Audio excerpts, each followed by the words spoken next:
Yo, people, welcome back to the YouTube channel. You already know what time it is. It's time for another episode of London Club's Carnage. Again, we're back. First game week done and dusted of the Premier League season.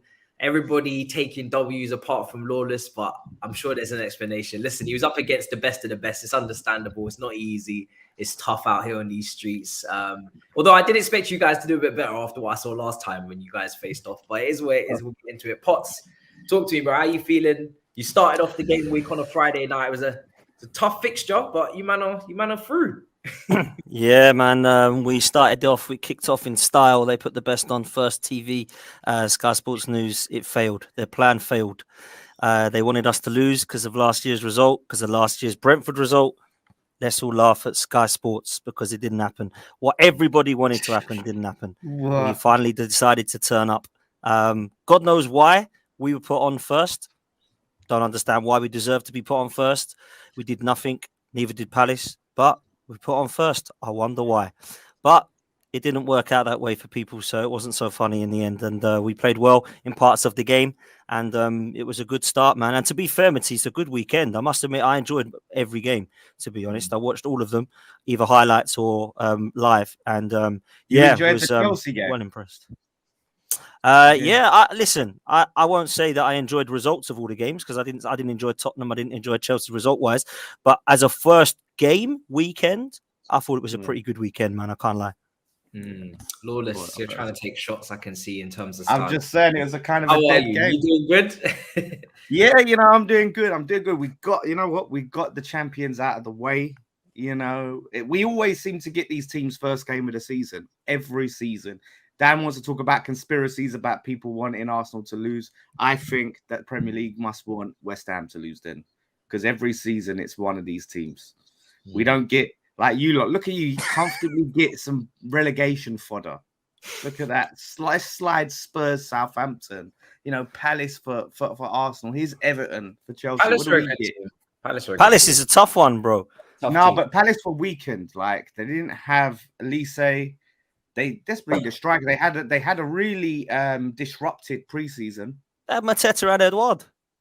Yeah, but I'm saying they had a disrupted preseason. They had some issues going on in preseason. Like I said, Elise, big miss. It's not as hard as City. I'll give you that. But yeah, Haaland. It's the Haaland show. Who should we put them up against? West Ham. Bullshit. We had Man City last year. Did you hear me complain about conspiracy? We've played Man City second game of the season, and I think like 2 or 3 of the last second game. 4 matches of the season. So enough about this conspiracy. I'm just saying, if Dan Potts gets a conspiracy for getting Palace, then we get one. Dan Potts actually sounded like a little crying Arsenal fan. They're, Sky Sports, they want us to lose. I could just facts. Play the cards you've been dealt and get on with it. You won the game, so. Let it be. We did, and I'm happy. None of this conspiracy rubbish, man. Please. Tobs. I'm not crying. I'm just saying. How are you, bro? Emphatic win. Great performance. I saw it. It was good. Firing. And you know what? You went to go down, and I think if anything, in some ways, it was better because we just wanted to just have a little test of how Tottenham would react if put in that position. It wasn't just a straight, easy walkover from beginning to end. How are you feeling, bro? Yeah, I'm feeling good. And you know what? Yeah. I don't know whose team we're going to start on first, but just to cut a long story short, there was no point in that game where I thought Spurs were going to lose. Even when we went 1-0 down, it was against the run of play. We started off the better side. Some people said, Spurs started off slow. I don't think we did. I don't think we did start off slow. We were firmly in control, controlling most of the ball, trying to work some openings. We looked the most threatening, and then bang, they scored out of nothing. But listen, we dusted them. And in all honesty, we could have scored at least 2 more goals in that game. Southampton, they were nowhere near as good as they were last season when they beat us. But I can also say that we were way better than we were last season when they beat us. So I can't complain, man. Good start. 100%. I want to start in. We'll go in order. I think just from who kicked off the weekend and go through that way. Obviously Tottenham, then Chelsea, then West Ham. Speaking of style of play, Lawless, you man didn't particularly open up against City, did you, in any way, shape or form? But we'll get onto that in a minute. There's reasons. We'll get onto those reasons. We'll get onto those reasons in a minute. Yeah, first I game want of to the hear season. them. That's how you show up at home. Anyway, Potts, really good win, man. You know, I watched it. You guys actually got through a very difficult test. I think there's people coming after the game trying to change the narrative in a way, trying to say, oh, Arsenal fans are being humbled away because they didn't perform the way they performed in pre-season. It wasn't a complete walkover, but it was never meant to be. It was Palace away, Friday night, tough game. They're a very, very good team under Patrick Vieira. We saw that literally only a few months ago when you guys obviously lost to them. So I think Jesus, Zinchenko, it was all good. But everybody's waxing lyrical about Saliba. We spoke about Saliba on the show last week. Is he... I don't want to say is it done and dusted for him in that position at centre-back. But is it done and dusted? Do you know what I mean? Is Ben White destined to be the secondary, you know, centre-back or the right-back now? Saliba just has taken over. Yeah, listen, I love this kid. I've seen enough of him last season and this season to know that he's a defender and to know that he has got all the attributes you need to be a top-class defender. And I just think that performance was, for me, going to be a little bit more hold or reserve a little bit of judgment because it's Palace, who are a very physical side, because they're going to give him a hard time. And I felt he dealt with everything comfortably. He's by far the best player on the pitch, in my opinion. Got man of the match. Gary Neville said he reminded him of a young Rio Ferdinand, and Carragher was bigging him up. I don't like to do that, really, and put other names of defenders in what he could be like, because obviously that not only gives you added pressure, but then you remember those statements, and people, you know, when they make a mistake, go, oh, Rio Ferdinand, yeah, or Van Dijk, yeah. I was on air TV and Stricto was calling him the next Vincent Kompany. I just don't like to do all that yet. Let's just let him have a full season in an Arsenal shirt, and then yeah, let him have a full season in the Arsenal kit first.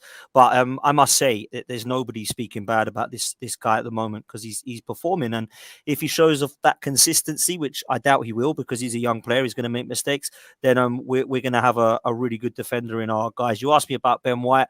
To be fair, I thought he was one of the weaker players and everyone was slamming me for it. I thought he was out of position a few times, but he's playing out of position, to be fair to him. Zaha's a very tricky player, very, very good player. And he did get past him a couple of times, but to be fair, I think he made the most tackles that an Arsenal defender has since 2016, 2017 against a very good player. So I'll give him a little bit more credit than perhaps some have. The weakest player on the pitch for me was probably Martin Ødegaard.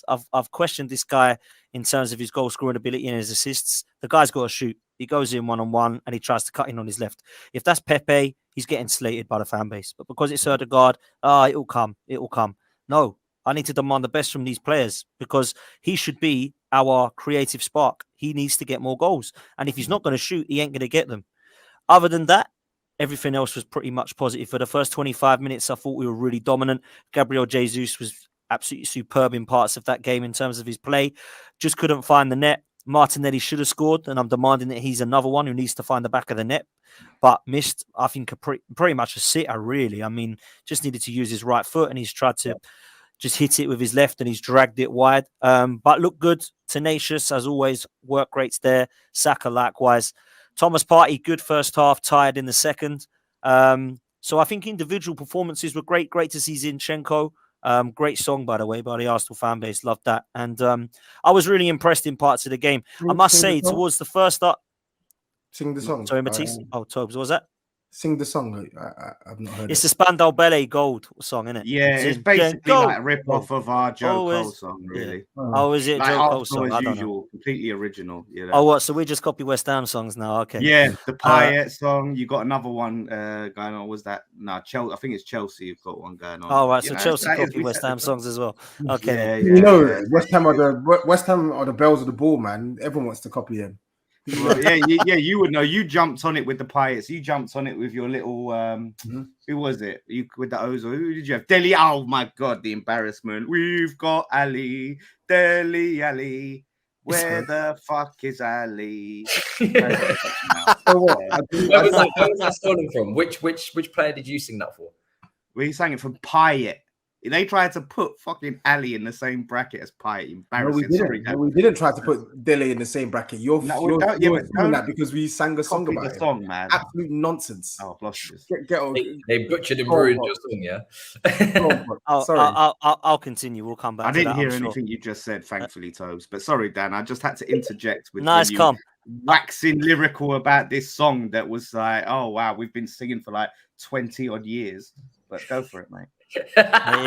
It was a good song. That's all I said. I didn't wax lyrical. He said exactly. Leave them. West Ham are the best of everything, Potts. Didn't you know? Yeah, we're just trying to bow down to these West Ham songs and just think man. we'll get it right one day. We will match them one day. That's what it is. This is the same type that sing. Lawless is nodding his head as well. Oh dear. No. Anyway, let's do a full show on songs next time. I'm mid flow, bro. Listen, it was a great one. I can't lie. And although Ramsdale had to make a couple of saves, and of course on a different day things could go for Palace, I felt that we were the stronger side, and I do believe that it was a kind of different Arsenal to the last one that we saw, not just mentality wise, but also the team was completely different in certain areas of the pitch. Jesus over Lacazette looks like chalk and cheese. Obviously, Kieran Tierney and Zinchenko are back on that left-hand side now, and Thomas Partey being back in the middle allows our midfield to look so much better. So, although I still feel, Matisse, the only negatives of the night, apart from what I'd mentioned in certain parts of the game, was that bench is weak. Yes. That bench is so weak. And although we scored when we made the subs, he's missing. There's a couple missing, isn't Smith Rowe, Tomiyasu, and Vieira. But then I see on Gillette Soccer Saturday, people were going mad about Arsenal's strength in depth because those three players are out. Did they see the rest of the bench? It is poor.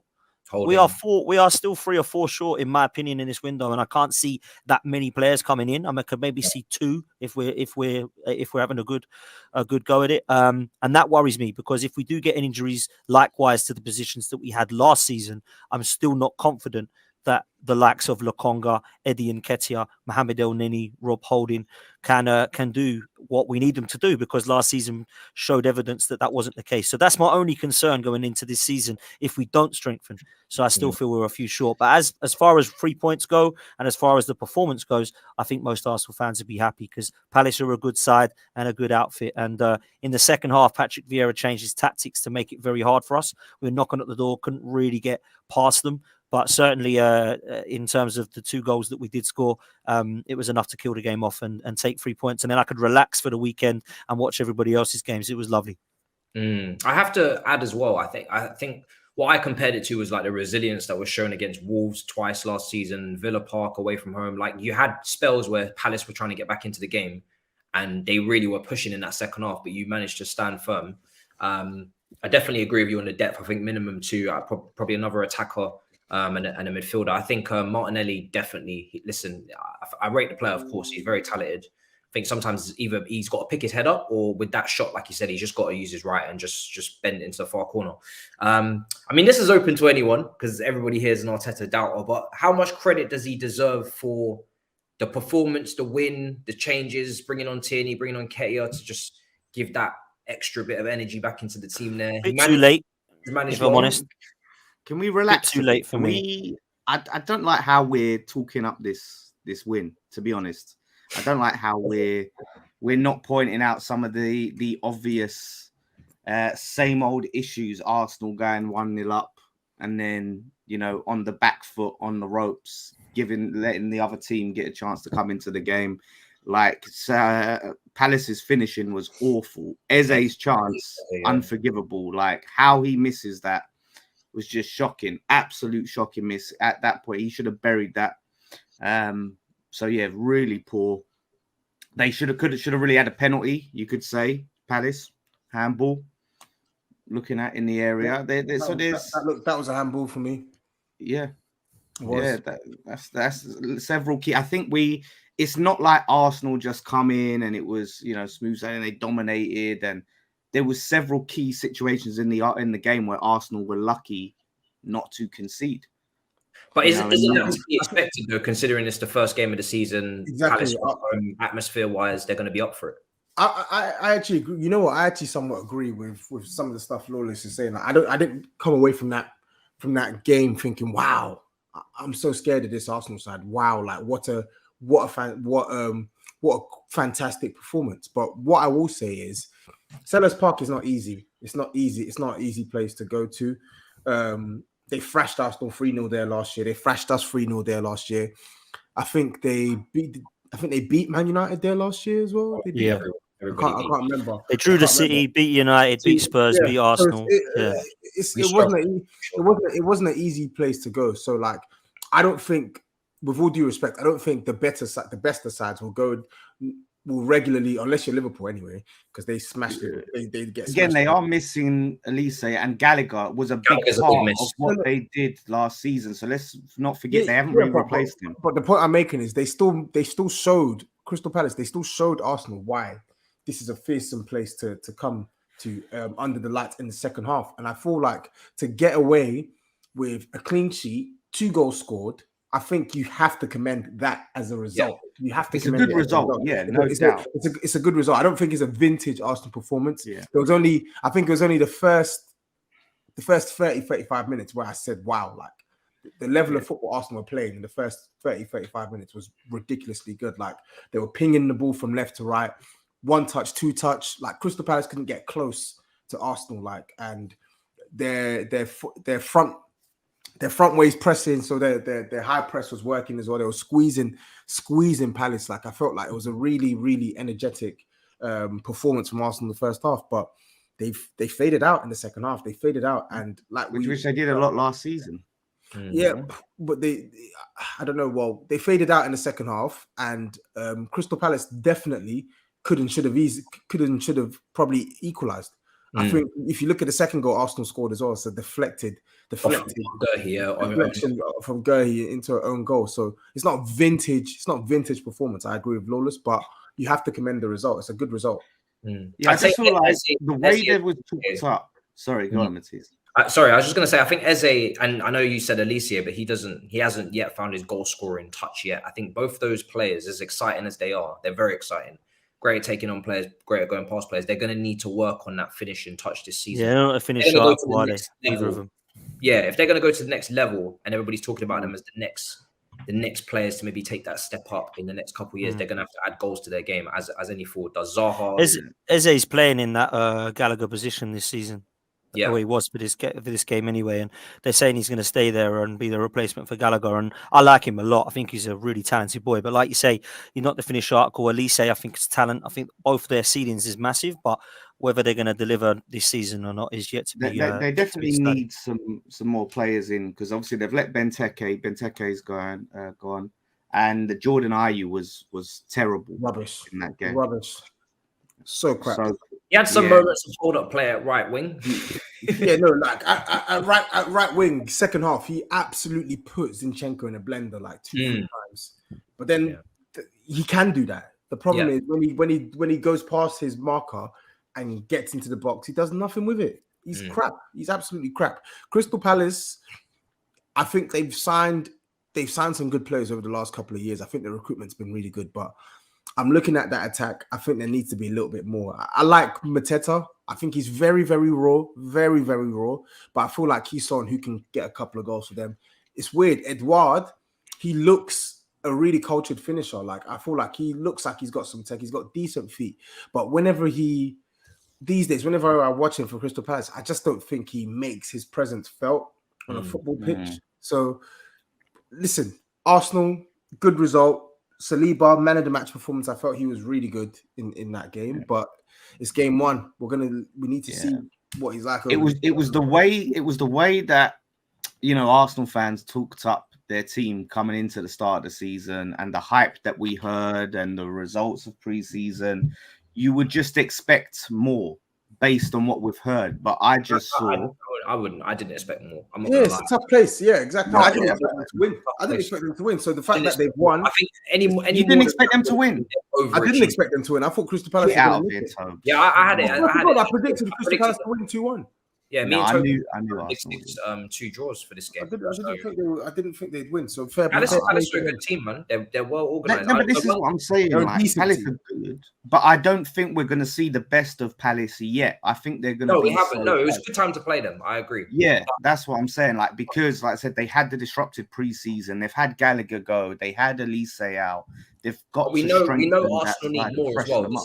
If this is the end for Arsenal in the transfer window, then I don't think they'll make top 4. But we know they need 100. more. So we'll have to Like, see. look at Arsenal, right? We talked about the result last year. Arsenal have massively invested into that side, yeah. Whereas Palace are weaker than they were last season, and Arsenal are stronger than they were last season. So Would you say they're weaker though? We'll have to see. They Palace, signed yeah, of course they are. Like I Corey. said, they've lost one of their best players in Gallagher, yeah, but they signed Yeah, they signed the Corey. Yeah. They signed the Corey. To see They how signed he the does. Corey. They signed the kid from Derby. They signed another. I can't remember who else. When you say weaker, you have to Trying remember a year on, you'd expect Eze, Elise to be better. Gurhi, I know he had a poor game. He should be better. Anderson at centre back was brilliant. Yeah, but Elise was out, wasn't he? I don't think Elise. Yeah, I know, but I'm saying he was saying fit. I know that he was out, but over the course of the season, I wouldn't He wasn't expect even out. those young players. They just need that player, that talisman, that guy that you look to just and that is Zaha. You know what I mean? But they need another just experienced quality player up front. I think as part of the attack. Zaha can't do it all on his own. Beyond, Zaha, to be fair, Zaha's second half, he really tried. I think that pass he gave to Eze for the chance was fantastic. Sick pass. He was trying. I think Ben White, it's weird. Ben White had an up and down game against him. I think overall, I don't think you can come out and say that, Ben White was awful. I think first half, I felt like Ben White did get the better of Zaha. And I felt like second half, when Palace were in the ascendancy, I felt like Zaha got the better of Ben White. I think if I'm looking at that Arsenal performance as well, I think the one thing that would worry me is what Potts has already alluded to, Odegaard. Like, I think he really needs to buck his ideas up because we're not talking about some scrub. We're talking about a really good player. Odegaard is a really good player. And for some reason, captain. Yeah, but exactly, even further emphasize my point. But when the going gets tough and Arsenal are playing these really, really physically demanding matches away from home, this guy he does the Casper the Ghost disappearing act. And not too long ago, this was a criticism that was levied at Mesut Ozil. And Mesut Ozil was 3 times the player. So Odegaard is the captain now. You cannot go missing in these types of games because there's going to be many more matches like Crystal Palace. Newcastle, there's going to be many more matches like Crystal Palace away, and he needs to stand up and be counted because he's got the quality to make an impact in these games, but he's just pussyfooting. This is where Vieira could push and try and push for that spot really and put the pressure. I actually hope that. I hope that he's going to give him a kick up the arse that he needs because for me, the goals and assists need to be there. It's fine being pretty. It's fine having good mentality. That's what I give him credit for. It's fine having work rate. Yeah, all those things are nice. But do they win you games? No, because you're not scoring. You're not assisting. James Maddison, who I wanted, assisted again yesterday, and he doesn't even want to be there. And he had 18 goals and 12 assists last season. Odegaard had 7 goals and 4 assists. But everyone tells me that Odegaard's better than Maddison. I just don't get this. I like Odegaard. I don't hate him. I don't want to sit there and start slating the guy because he's a pretty footballer. But I need to see the output. I really need to see it because I haven't for the last couple of seasons. So that's why I'm demanding more from him, man, because he's a pretty footballer, but just shoot. And if you don't shoot in that position, when the hell are you going to? Because you're 1-on-1 with the keeper and your right foot is there for you to bang it. And you'd rather... What was he thinking of? I don't know, man. He hasn't got a right foot, clearly. The same issue with Ziyech is that when these left footers, some of them, they're so left footed, and because they're unique growing up when they're younger, because obviously there's not as many left footers, they only use their left foot, and their right foot is absolute toilet. Like they will not use their right foot. Even Marcos Alonso, his left foot's fantastic, good shooter, but he will not use his right. Even to control the ball, I've never seen the ball touch his right foot. Before we move on to the next game, obviously you spoke about Vieira there.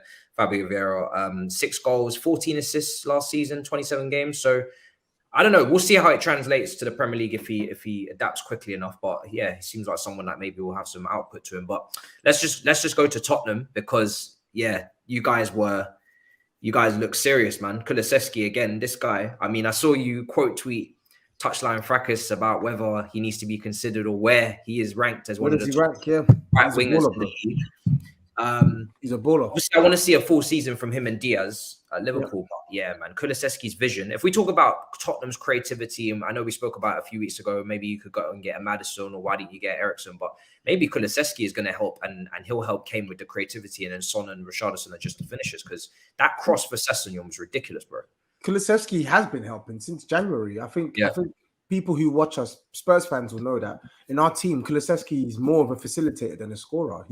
He's basically a playmaker from the right. If you watch his characteristics and the way he's been playing for Spurs since he's come in, he's been more of a he's been a guy who supports the attack as opposed to getting in on the goals himself. And that's not to say that he can't shoot, because he can shoot. We've seen what this guy is on when he cuts inside and he's on his left foot. It's Rap City. But he's been a playmaker for Spurs. He's so clever. This is what I love about him. He's so clever. He combines with pretty much anyone who we put at right wing back, even crap players like Emerson. They all get a tune playing with him because he's so intelligent. The positions he takes up, he can come short to feet and can take on players. He can run beyond Harry Kane and give us a threat in behind. If you try and show him on his left foot, he'll go on the outside and use his right foot. We just spoke about that now with Odegaard. He's not scared to use his weaker foot. Yeah, he's assisted on his weaker foot. He scores on his stronger foot. He can assist on his stronger foot. He's a powerful runner of the ball. He's just his football IQ is crazy. He's only 22 years old. Yeah, he's only 22 years old. Like Rob Juventus, Kulsevski and Bentancur. Bro, I remember when we were linked with him, I was so happy to sign him. Like my only reservation on Kulsevski was how quickly he would adapt to the league. Like there was no doubts about him, in my opinion, in terms of the talent. And I argued this in WhatsApp chat to my friend. I said, this guy is a top talent. I said it. And they were saying, no, how can you say that? I said, bro, just watch him before Juventus. Before he entered the Juventus side, that was dysfunctional, that had the likes of Pirlo, who didn't have a clue, that had the likes of Sarri, who didn't really get consistent starts, and then had Allegri, who doesn't even play kids. So I always knew we were going to get a baller, but even by my estimations, he smashed them, man. And like, I feel like, yes, Saturday's performance was like a stark warning to the rest of the league to say, like, yo, I'm still here. Like Son and Kane are Son and Kane, but I'm still here. Like I'm still here, and that's what we want as Spurs fans. We want that Kane and Son don't have to do everything. Kane was poor. Harry Kane was crap on Saturday, and Son was all right, and it didn't matter. It didn't matter. And that's without Richarlison on the bench. That's without potentially someone like a Zaniolo who we've been linked with coming into the squad. So it bodes well. It really, really bodes well for our attack. And I see a stat today as well.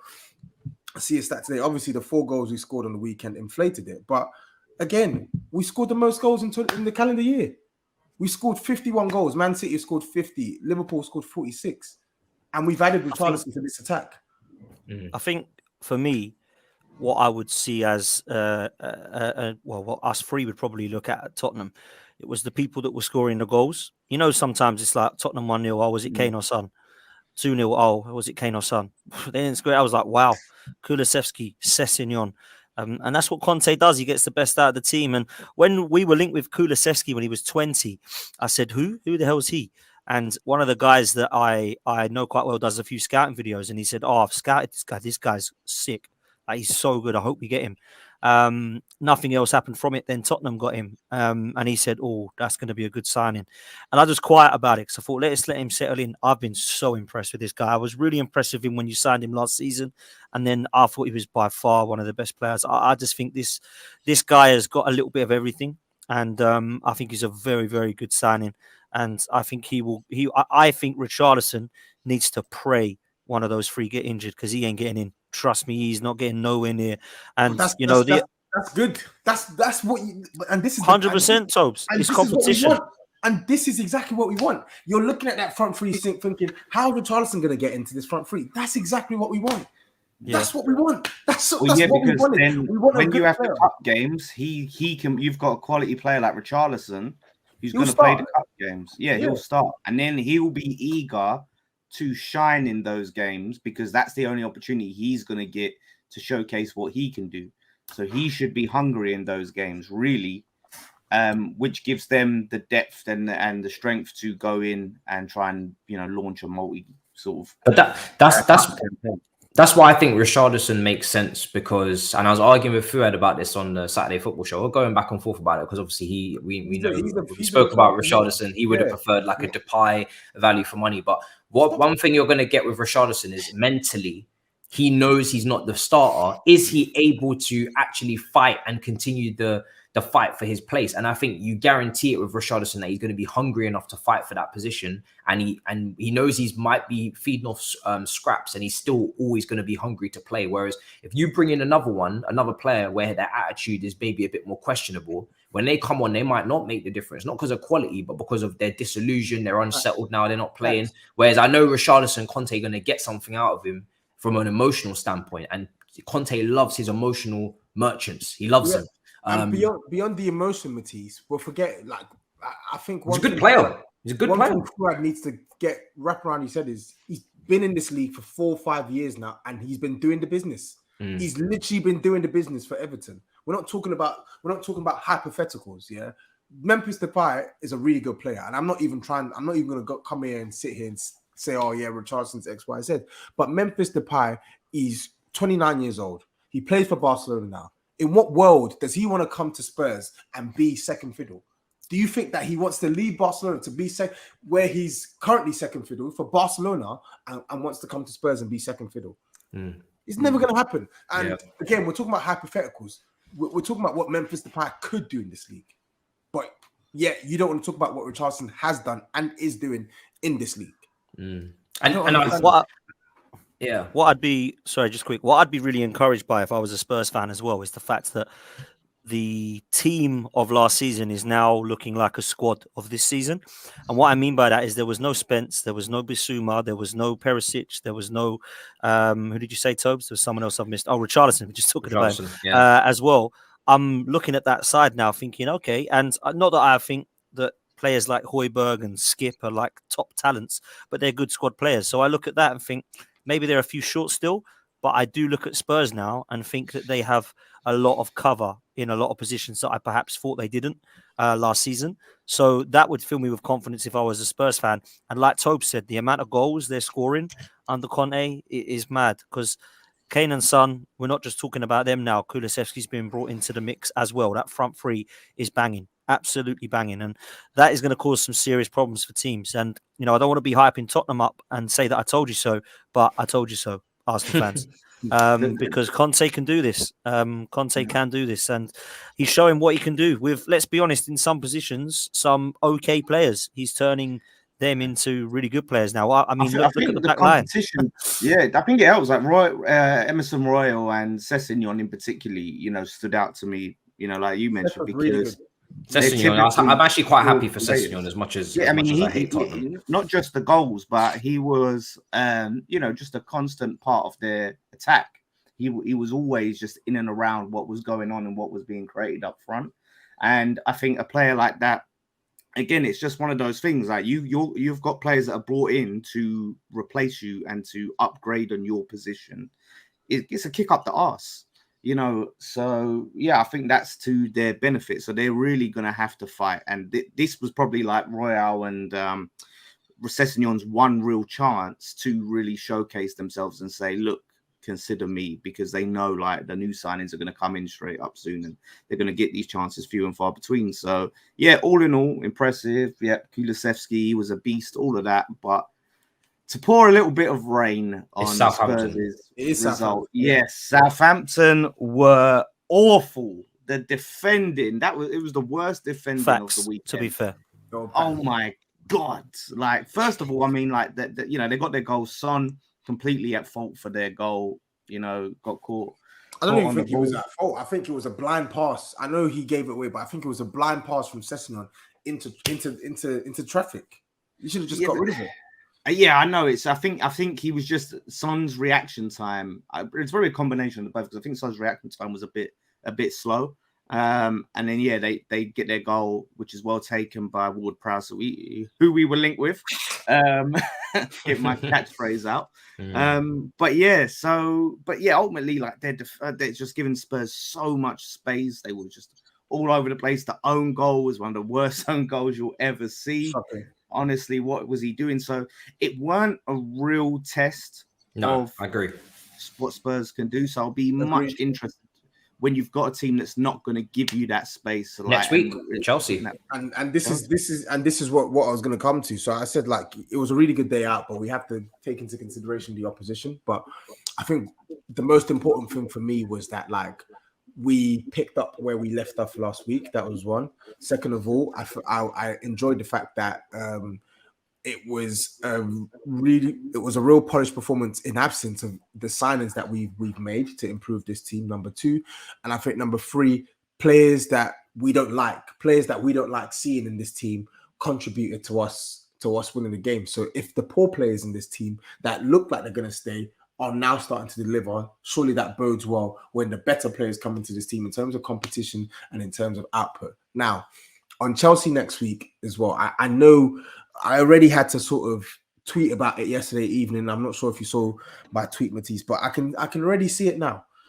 Chelsea were rubbish against Everton. They were rubbish against Everton. Make no mistake about that. Offensively, they were rubbish. Defensively, they were really good. I felt Koulibaly was good. I felt Thiago Silva man of the match as per. But you know, the same old cliche. Chelsea looked a bit shaky in pre-season. They looked shaky against Everton. So you know how the saying goes. All of a sudden, Spurs expected to win here. Hang on a second. We've won here once in like 20-something years. We've come to this ground with better sides and we've been turned over. So the Chelsea that you saw against Everton is not the same Chelsea you're going to see against Spurs, because don't let any Chelsea fan tell you otherwise. They care about this fixture. Their team cares about this fixture. Their manager cares about this fixture. They care about this fixture. It means a lot to them. Similar to us, it means a lot to us. They care. So they are going to raise their level next weekend. And we cannot for 1 second underestimate Chelsea. We can't, because we never do well at this ground. Now, that being said, if we are able to impose our will on the game and remain competitive, then we've got every chance of getting a positive result. We do, because if I'm looking at it from a football perspective, I can see weaknesses in Chelsea that we can exploit, but I can also see weaknesses at our end that they can exploit. I want is for Spurs to be competitive, because that was the one thing that we weren't for the majority of times we played Chelsea last season. Be competitive, go there, defend well, be tight, be compact, be brave when it's time to actually transition, and be potent in the final third. I think if we can do these things, then we got a good chance of getting a positive result, man. I think we're definitely going to be on previews this week for God knows what channels at this point. It's going to be bedlam, you know, because it's a big game. But it does feel like it's got a draw written all over it, unfortunately. But we'll see what happens. I'll take a draw. Yeah, you know what? Considering where we are at as well, and I don't usually ever say this, and best believe I want us to win that game, but considering what I saw against Everton with that attack, I would also probably expect and take a draw, because I know that we're not anywhere near what we need to be at in terms of the final level. Spurs are the favourites, I would say. How can you say do you know? No, because I hear what you're saying. 20 years, this, that. Build them up, knock them down. I know what your tactic is, Lawless. Build them up, knock them down. This is what he's doing. He's gonna fake gas you, and he's gonna build you up. And then if you don't win now, next week he's going to absolutely run ragged. If you lose, I'm telling you, if you lose, that's a bad result.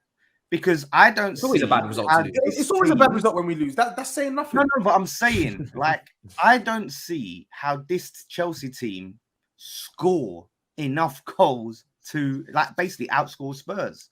I agree with Lawless in this one. I don't see the goals in that team, really and truly. And when you start getting, you know, better players in there, and if that back line, if you do get, you know, some of your new signings starting next week, I just don't see it. I really don't see it. And I think, yes, Chelsea have got, you know, defensively, they're strong. But I think offensively, Spurs are looking frightening right now. And if you're patient and you pick your moments, you can easily cut them open. And if Spurs go up, if Spurs go a goal up, they're going to have to commit more. they're going to have to leave themselves open, which can play into your hands. So it's all about, I guess, how the game goes. If they get a goal first, then yes, they can make it difficult for you for sure. But it's I just don't see where the goals are in that. I have to say though, this whole where the goal is going to come from is not new for Chelsea. This has been the story for the last few years. We played them three times in a row last year in about 3 weeks and beat them every single time. Now, I understand where the goal is going to come from. I think against Everton, especially, Chilwell and James clearly weren't up to scratch. I think James was a bit lackluster. He gave the ball away cheaply a few times. Chilwell wasn't quite up to it. But that's Mount to be was the guy. Would you say that's fair? Mount is one of the guys you expect. Mount wasn't good. Yeah, Mount Right. for me, Mount and Kai were poor. I think Kai even more so because they were crap. I think now. Yeah. Well, but Okay, but cool. let me get into it because I think I didn't get to review it properly. Obviously, I was on DR, but I think Mount, you can be excused for having a bad game. I'm sure he'll rectify and correct that. For me, I still don't think this is the strongest position playing in the front three. I don't really like it in comparison to him playing deeper in midfield in a free, if we was to ever play a free, but it is what it is. He was spamming crosses too much, spamming shots that they weren't intelligent selections. I think Kai, he was so poor, but also my biggest thing with Kai is that I am going to leave him for 5. I'm going to review him after 5 games. Broja is there, but Kai has to step up this season. It's non-option. It's non-negotiable. Non-negotiable. Last season, he does start, and I'm glad he does because now he has no choice but to step up. First season, he had the first season. That's what it is. Everybody gets their first season. Second season, Lukaku comes in, pressure's off again. Third season, there's no Lukaku. You are the guy up front. I don't care if you are a striker that can score goals, or I don't care if you someone want to drop off like Firmino and link play and create. But you do have to do one or the other. And as long as you do one or the other, and I see an elite level attribute come out of you this season where I could say, right, clearly this is where Kai is now, elite at, whether it's passing, whether it's dribbling, or whether it's shooting. One of those 3 things you need to be elite at, bare minimum at a top club. And yet he's not elite at any of those 3 things. So he's under big pressure, but I'm not going to slam him or slam any of the team because the team was not very good, to be honest. Even the midfield wasn't good. Wing backs, like I said, weren't good. But after 5 games and Tottenham, I want a drastic improvement because we don't have time to play games against Tottenham. Well, yeah. I just want to say with Kai Havertz, he has to put numbers on the board. I get what I actually agree with your point in terms of him sort of finding out and stamping what he's going to offer your team. But considering this was someone who was an output demon in Bundesliga. I was told he needs 15 goals should be the target in the Prem. So exactly, he's going to be playing false 9. To me, he looks more of a scorer than a creator. I feel like he's got technique, but he's not this uber technical player that people talk him up to be. So for me, I want to see goals. Yeah, I've seen this guy play for Chelsea. He misses too many chances for my liking. He misses way too many chances for my liking. I need to see output. I've got my eye. Honestly, how long? I know you do. I can see the tweets. How long have I been talking? All summer, even last season. How long have I been talking about this guy? And every single time, people keep telling me, "Oh, you're being harsh. Oh, you're doing this. You're doing that." There's no hiding place this season. I want to see something different. Why do you care so much, though, Tobs? I don't give a damn. No. I care so much because I know a lot of Chelsea fans, and they gas this guy to the moon. And when I watch him play, I don't see the gas. And then when I speak on it, I'm told I'm biased. I'm told, oh, I'm a hater. I'm this, I'm that. Brother, I'm just analyzing what's in front of me, and I'm watching him play. And if you're telling me that you spent 72 million on this guy, and this is good enough, then, bruv, your standards it's not good enough. Yeah, the standards aren't in the gutter if that's the case. No, it's not good enough. I mean, I agree. I think he's poor as well. He's got, and the thing is, he's got to deliver because there is a player there. We watched the League Cup final. We've seen when he plays well. There's a clear difference. So, but it's too hot and cold. That's the problem. It's too hot and cold. Spread the performances across the season, bro. Yeah, exactly. And that's the key. And I think even Chelsea fans, I've seen some of them say, "Oh, we know Kai is a second half of the season player." That's not good enough. I don't want to hear that anymore. I don't want to hear any of that. We're not here for January onwards. Last season, he had some good stretches of games, maybe 5-6 games at a time, where he had 2 maybe stretches where he was good. And I think sometimes I have to say that if Kai doesn't get a goal and assists, it's very important to make clear. That doesn't mean he's had a bad game. If you watch Kai, sometimes he won't get a goal or assist. He's had a good game, but that wasn't the case against Everton. He was just poor. And I think from Chelsea's point of view, there's still business to be done. Clearly, seeing De Jong links. De Jong, I think, is just someone apparently is reporting that De Jong is insisting he's not moving to Manchester United. Chelsea is more open to Fofana. There's been links. Depay, there's been links. I think Barcelona have confirmed they're only letting go of Depay or Aubameyang, not both. So maybe Chelsea will get one of those. I think he'll get one of them. Yeah, I'm pretty patient on the style in terms of like, again, I'll wait for the window to end and I'll wait to get some new attackers because I don't want to see this same batch of attackers. I want 2 or 3 changed, and thank God Werner's gone. But Sterling was very good. I think Sterling was very good. Yeah. I think that could be a key player definitely in that Spurs game. I agree. Yeah, 100. But can I say for something on Sterling? My biggest worry on Sterling is over reliance on Sterling and no other attackers not taking responsibility, and then Sterling is worn out, burnt out. And remember, this kid's been playing since he was 17 years old in Liverpool. So even there was a moment where he burst for a sprint and he was caught by Iwobi, I think. And I'm not saying that Sterling's a slouch. He's obviously quick. But if you overuse Sterling or you over-pressurize Sterling, I remember Sterling has his own weaknesses and things that he's clearly not going to be elite at, like maybe say passing or something. That's not an elite attribute of his. If we overkill it with Sterling, we don't have a balanced attack because Kai didn't step up enough or Ziyech is still here or Pulisic or I think Hudson-Odoi might leave on loan, then Sterling will be worse. And that's my biggest issue as well. He'll get doubled up on. I think with Sterling, I agree on a lot of those points. I think with Raheem Sterling, he alone can't lift this attack. Like, he's a tremendous player, but you're asking way too much for one player for one player of his quality to do on his own. Chelsea, it is absolutely imperative that Chelsea get another attacker this window. You have to get another attacker this window. I really think Aubameyang would be the guy to get. Yeah, I think they can do better than Aubameyang personally, but that's just me. I'm looking at this window now. I've seen that Callum Hudson-Odoi looks like he's going to be going out on loan. I've seen that you're selling off Werner, so that's some money coming back in, and that's Werner's wages off the books. Chelsea absolutely have to get another forward in, and it has to be a good forward, a forward capable of scoring at that's what I'm saying. There's plenty better than Aubameyang. Memphis Depay. I think Memphis Depay is a better fit for Chelsea than Aubameyang. He's more of an all-rounder. If you're asking for someone to actually help the creativity of the team, I think Depay is more creative than Aubameyang. Aubameyang's general play for me is not as well-rounded. Which one's been? They've both been in the. I know what you're going to say. They've both been in the Premier League, and I know what one was better. You know which one was better because Aubameyang was a better goal scorer. Aubameyang is now going to be 33 years old, and he's coming to a team that don't just need someone who can score goals. Chelsea need a two-way attacker. And this is why I keep saying. I don't know how say just get Ronaldo. I don't know how hard it is for people to hear. Chelsea need a two-way attacker, which is why a profile of Raheem Sterling's type is perfect because that's not only just someone who can score goals, but they can create goals as well. Chelsea need another one of those. Chelsea need a Kulsevski. Let's keep it on box. They need another one of those. They need someone who can make something out of nothing, contribute to the attack, and also when they're put in positions, goal scoring positions in the final third, they can finish. And why can't they have both? Why can't they have a creator? Because we're only going to get one. Let's be realistic. They could. If Chelsea get what as in it depends. In if one they player, get two, then whatever. Cool. No, like two. Yeah, if you was to get two players, someone who does like maybe the Hazard role, and then you have someone brilliant. Who does the Drogba role? Or that would be brilliant. But I think for me personally, with this stage in the window and the market we're in with attackers, I don't think there's that many great options out there. I think to find one is lucky. To get two is suffered for strikers as well. Can I ask the back of the net for so long? Can I ask as well?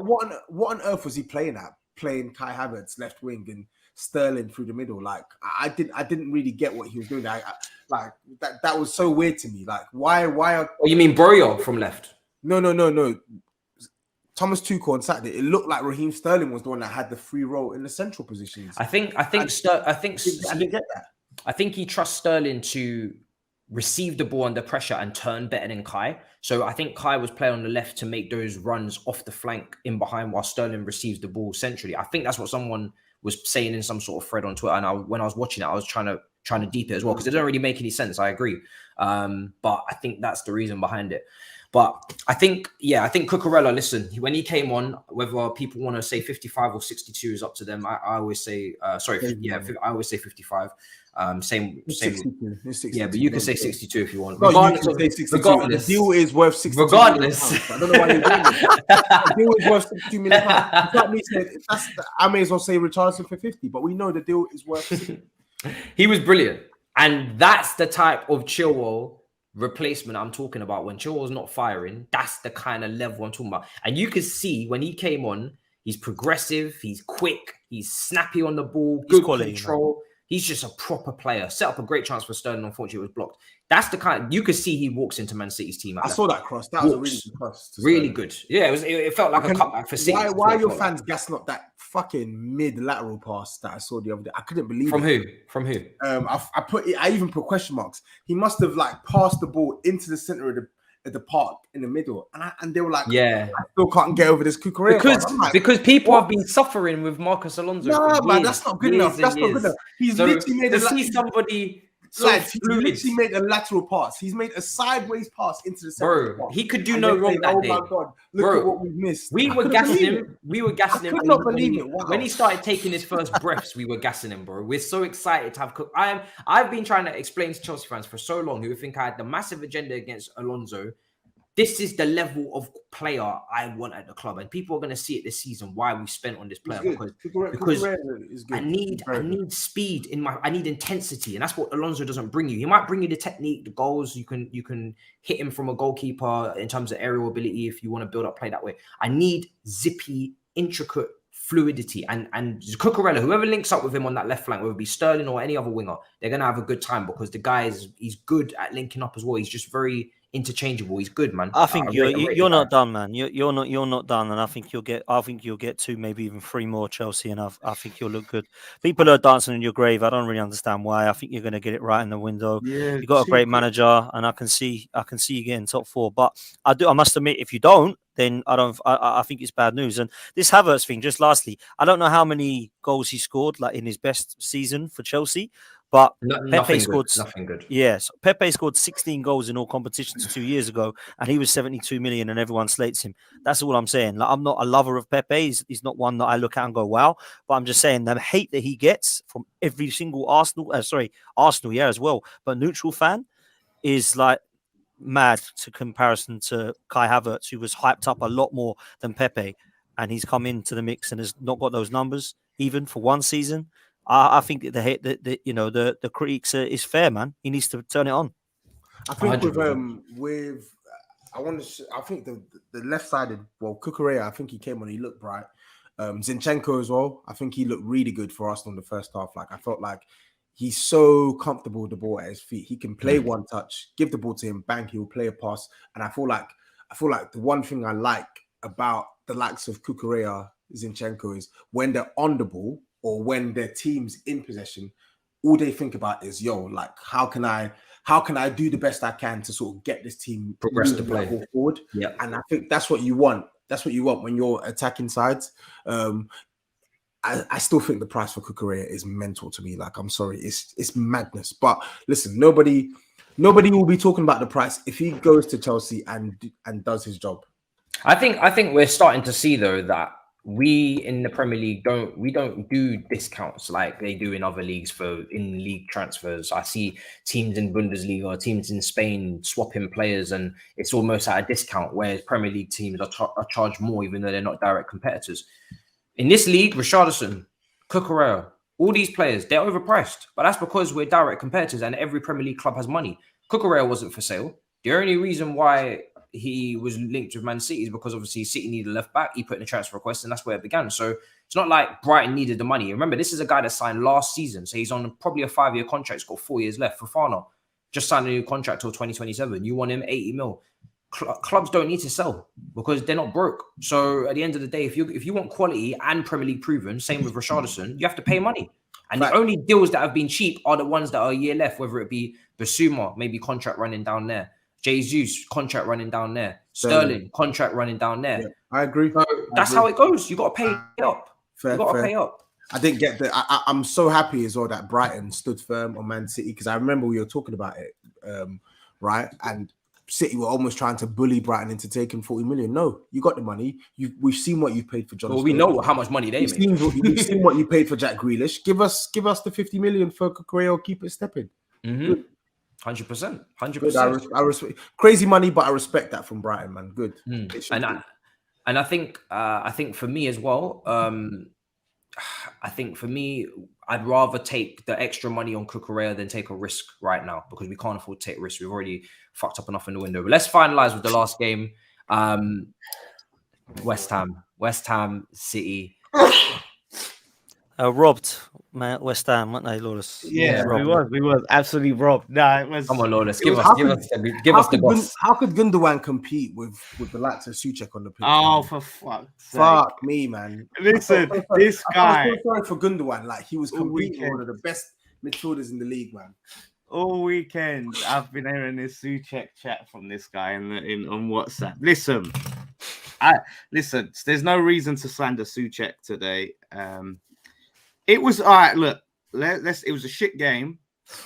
Didn't start well when we came into it, having to play a right back at centre back. Unfortunate, after spending 25 mil on a brand new left-sided centre back, that was going to be a big upgrade for us. Ogbonna not ready to come back. Dawson not ready to come back. Still haven't upgraded the left back position, so we're still dealing with Creswell. So where's Kostic? Juventus. He's flying to Turin. There's lots of players out there. Sure? There's I lots thought of you'd be players flying to London City Airport. There's lots of players out there to be getting. There's lots of players available. No, lots of gems, I think it was. Lots of gems, isn't it, Lawless? Where's Kostic? I'm just asking. Listen, I'm just saying. I'm not. Listen, if we was getting Kostic, it would have been to me a left winger. I wouldn't want him as left back. Doesn't matter. I'm very happy. Left wing back. He plays for Frankfurt. Yeah, but I don't want to be playing the 5 at the back all the time and this that you know what I mean. We hardly ever play that. I don't want to have to change our whole system. So you didn't want Kostic now. So now you don't want Kostic. No, I wanted him as a left winger. I wanted to play. I don't remember you telling me that. I don't remember you saying that. I thought you wanted him to replace Cresswell. I think you've changed your narrative here. Don't let him get out of this. Whenever we spoke about Kostic, you never spoke about left wing at all. You always spoke about Cresswell replacement. Don't let this weasel get out of this, because one of our viewers they were linked with Danjuma. They were linked with Maxwell Cornet. Those are the names that he said at left wing. Not once has this guy mentioned Kostic playing left wing. He had every intention of Kostic coming in to play at left wing back. So much so that we had that tweet that we spoke about. Oh, if West Ham signed Scamacca and Kostic versus Perisic and Bissouma, no, Perisic and Richarlison, who's been the better? And all their fans were saying, oh yeah, it's Scamacca and Kostic. So don't let this guy weasel out of this. He wanted Kostic at left wing back. And now he spoke about West Ham's appeal. And now pay more money. We'll pay more money. We'll do this. We'll do that. And now look at it. And it's funny because with a year left on his contract, we always spoke about where is he gonna go? Why would he go to West Ham with a year left to drop into the Conference League, coming out of the Champions League? Why would he not wait until get better offers? In steps Juventus, much bigger club than West Ham. What did he say? Yeah, he's got Champions League, but I'm sure he'd want to play in the best league in England, all of this nonsense. And now he's sorry. No, he's like, I've publicly said, you sir, what's that thing? Davide, you are a liar. You are an activist. You're a liar and an activist. What you just tried to do there, you actually make me sick with what you've just tried to do. You lot are liar. You are such a liar, Lawless. How? I'm gonna call you. I've always meant Lawless the liar. I'm changing your name to Lawless the liar on my phone. People are good, right? On the internet, we have our internet detectives. I have said publicly, I prefer to stay playing a back 4. I have said, and I've said it on live streams, that Kostic cannot defend. He is for going forward. I said, if we sign Kostic, we still need a left back. Public, how dare you? This is slanderous. This is slanderous. I said if we sign Kostic, we need to sign a left back. I'm gonna be screenshotting all the tweets. I'm putting them in a group chat, and I want I them. don't care about those tweets. We're talking about what you said here, brother. We're talking about what you said on this show, brother. Because well, listen, someone find the clip. Someone find the clip. That's what I'm saying. But to me, listen, we got Maxwell Cornet, who I think would have made a big difference in this. He might not have changed the result, but I think he could have changed the performance, Max. So I think that was the sort of player we were missing.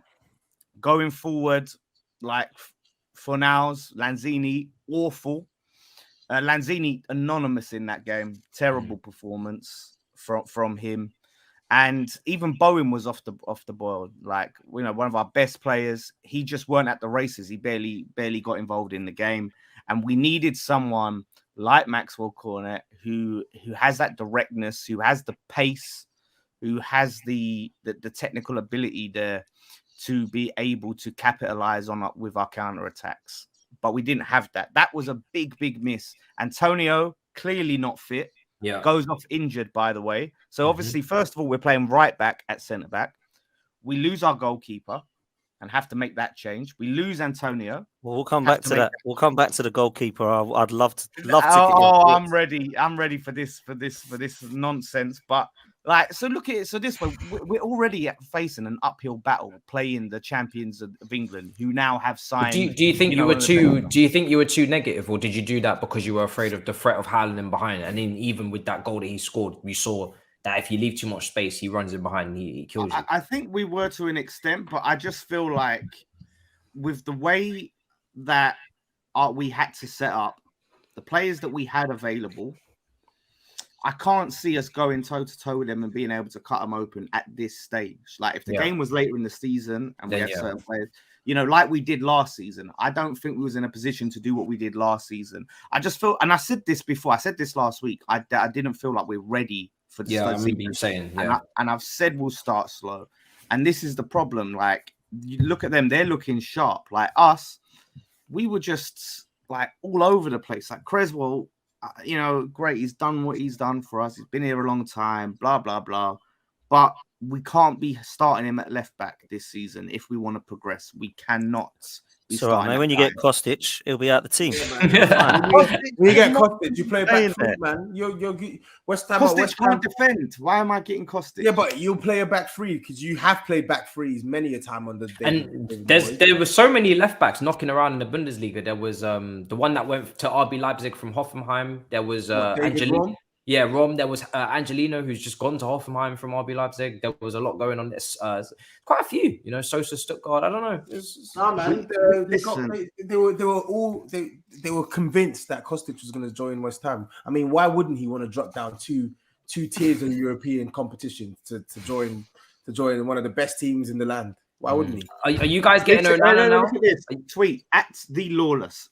Right. First, we tried to sign Ram. Now Kostic. It seems like Moyes is looking to move to back five this season, which I'm not sure how I feel about. I don't care. This is what you said. We're talking about what you said here. Okay. If we go back to the episode where we were talking about Kostic, you weren't talking like this. Yeah, you weren't talking like this. This was July 22nd. This was July 22nd. Is this your tweet? This is my tweet. We're only here to say what you said here. What you said here is, until I get the receipts. This is conjecture and hearsay and speculation. But your receipts don't match up because you bought two different products, and now you're trying to swap the receipts over. And I feel like you guys are misquoting me and remembering what I said. So I'm not going to accept that as evidence. I'm not going to admit that speculation, Your Honor. So that's all I'm saying.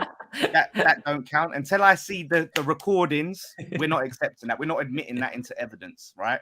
But what I will say on the game. Look, we started brightly for like the first 5 minutes and couldn't capitalize it. But like Man City were just too good. They are just too good. They are a class, in themselves. But I will say on those goals, we're going to talk about Areola. Like there's some nonsense slander. But I can't really blame him too tough. Look, he misjudged the pace of the pass. I think he thought he was, it was going to get to him a lot quicker. And Look at this. I'm telling you, I'm going to be vindicated, and I want Lawless. apologies next week. That's all I'm gonna say. Lawless, are you gonna admit that you was going a little bit over the top when you said that Areola is going to be the signing of the season? But Are you no, gonna like, admit I'm that? sorry. I said he could be Said one one of of the signings one of the summer. of the bargains of the Why can't he summer. get in your side then? Because no, but this is what Moyes does. This is what Moyes does. He doesn't like just put people in. He didn't just put Scamacca in. Like, he slow burns people when he gives people a chance to lose their place. He always does that. All our fan base was calling for Areola to start. That's just Moyes. It's not an indication on the quality of Areola. We know he's the future. We've just signed him, and so Fabianski's on a 1-year deal. Areola's on a long-term deal. So Areola's obviously going to be the man, but Moyes doesn't like to make that transition straight away. He comes on, and it's a tough thing. You know, you're coming on. He's not starting. He's not expected to play that game. And Fabianski's injured. All of a sudden, that pass and it's almost identical. Both the penalty and the second goal, right? That quick little through ball cuts our team open that should have been cut out before it even gets to Areola. Areola's looking at it, and he's just about misjudged the pace on the ball and thinking he can get it to it first. I don't think he's misjudged the pace of the ball. The ball. I don't blame Areola for the first goal because Haaland is a fucking freak. He's rapid. It was a perfectly weighted pass by Gundogan, and Haaland's pace is what makes it. Was it Gundogan that played it? I thought it was De Bruyne. It was Gundogan. It was Gundogan that played the first one. De Bruyne played the second one. Oh, So, yeah. Okay. Haaland's pace is the key denominator in this because he only needs the smallest of margins and he's gone. So I don't blame Areola for that. I do agree with you. I think he will be starting way more games than Fabianski this season. It's just funny that you said that this guy is going to be one of the most underrated signings of the summer. Like, where was that? One of the biggest bargains of the summer. No, he isn't. I'm sorry. But there's nothing that happened in this game that disproves that. So I'm not talking about this game. I'm talking about your statement. That's not okay. true. Well, we'll it wasn't see. true then. It wasn't true then, and it's still not true now. Because the guy who banged in the goal against Areola cost 51 million. Yeah, I said one of. Like, this count what the champions can do. Yeah, let's just say, yes, of course. Hairline. I'm not comparing Areola to Hairline. Man City are gonna Man City, right? How did Suchek play? But I'm just saying. Listen, Suchek was by far like not our worst player. Can I ask? Really, he didn't do much. But... Can I ask on Onana? Is he going to you guys or is he going to Everton? Well, he's done that. Matisse. Listen, we didn't want to pay out. Yeah, we didn't want to pay out. Oh my god, another excuse. I'm joking. I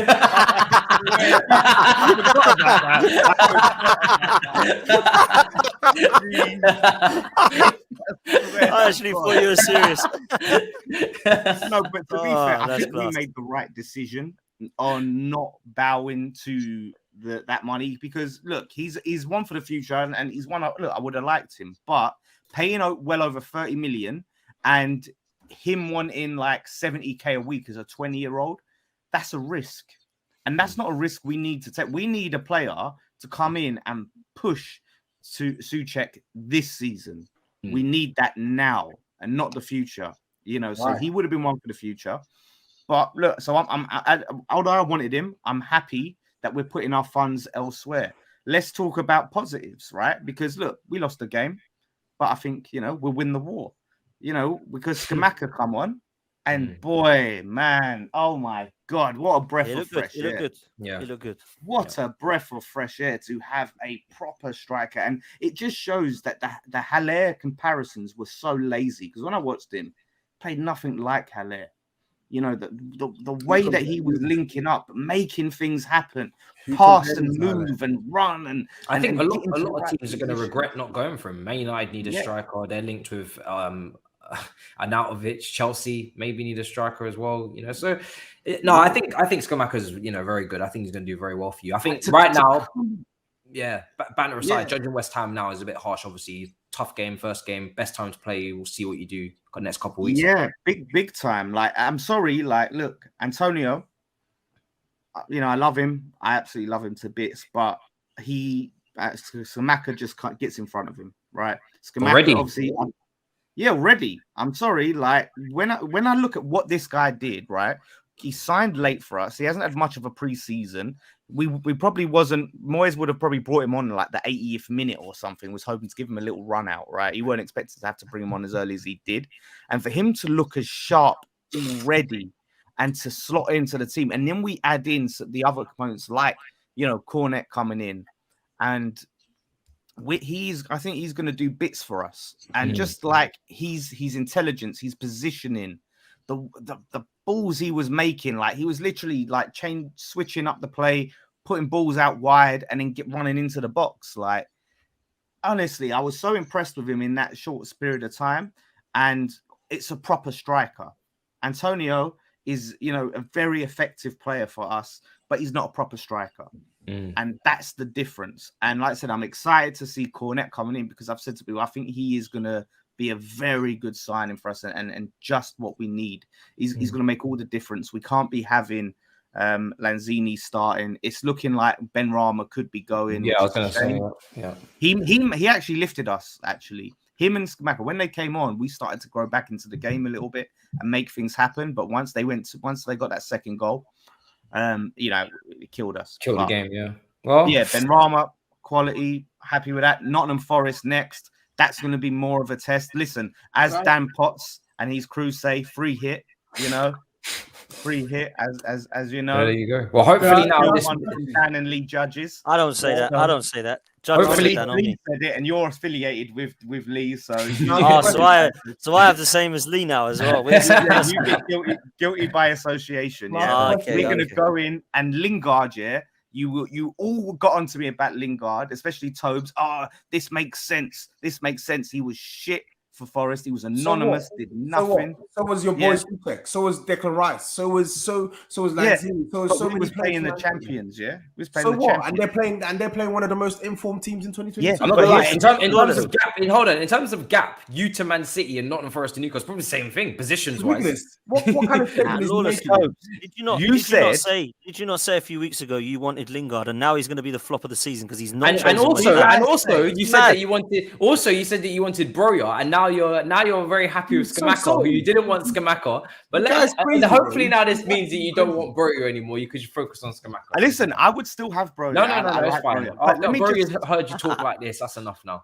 Let me just clear up Dan Potts slander, yeah, because I also said, and there's a tweet for this as well. Slander. The problem with Lingard is he's taken preseason off. Yes. So that gives me big doubts about his mentality. And the guy who Tobes said, he's going to be good because everything's going to be going through him. Like they're going to be. I didn't say everything's going to be going through him. That's a lie. You did. You said he's going to be the main man. Everything's going to run through Lingard. I said he's going to be one of the. He's going to be the main man in that midfield. Yeah. Like why can't he the main man on the weekend? No. Why can't he do well? Why can't he do well at Nottingham Forest? It's one game. It's not like your boy Suchek. It's not like your boy Suchek who plays shit for 50% of these games, but scores a couple headers, and you seem to think that he's one of the best midfielders in the league. Right, listen, we'll see. The guy literally can't play football with the ball at his feet.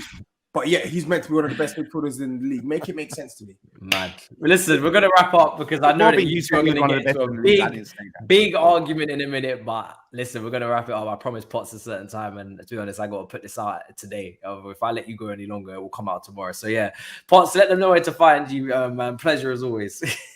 Listen, the pleasure's all right. Listen, it's been a good show. And it's good that the season's back. And I've enjoyed this one, man. I can't lie. It's so good that football is now here. Come follow me if you want to on socials. It's at DanArsenal87 on Twitter and Insta. And if you can, come and give me a subscribe to my new channel at Football's 12th Man, a podcast that's starting this week. So we'll have shows on Tuesdays and Wednesdays. Actually, to be fair, we're going to have 3 or 4 this week. So it's going to be a good one. So please come and show your support, show your love. And Matisse, always a pleasure. Pleasure. Lawless, let them know where to find you. Pleasure as always, bro. Always. Pleasure as always. Remember, he who laughs last laughs loudest. I'm looking forward to this season. I'll have my day in the sun. Don't you worry about that. Can't wait. But at D Lawless on Twitter, West Ham Fan TV. Check out the fan cams and our post-match reaction. I love this and all of that stuff. So there you go, guys. We've heard this every season. We've heard this every season from Lawless. We have the last laugh, but he's not been laughing at all in May ever. I've never seen him laughing in May. I'll be laughing. Don't worry. Tobs, let them know where to find you. Top of the league, screenshot. Take this I moment. don't care about that top of the league. TapinTobs on all socials, please. On YouTube, on Instagram, please. I'm on the road to 10K. I'm on 9.2K subs. Please get me to 10K. Please go over, smash the subscribe button, and jump in on one of these streams I've got planned this week. So yeah, There you that's are. me. Gremlins, Virgin Army, go take over. He wants you now. Guys, until next time, smash up the icons. We'll see you next week. I'm looking forward to it, man. Every game week is a proper warfare because, listen, there's no love lost in this league, man. It's every point counts. So until then, in a bit, peace.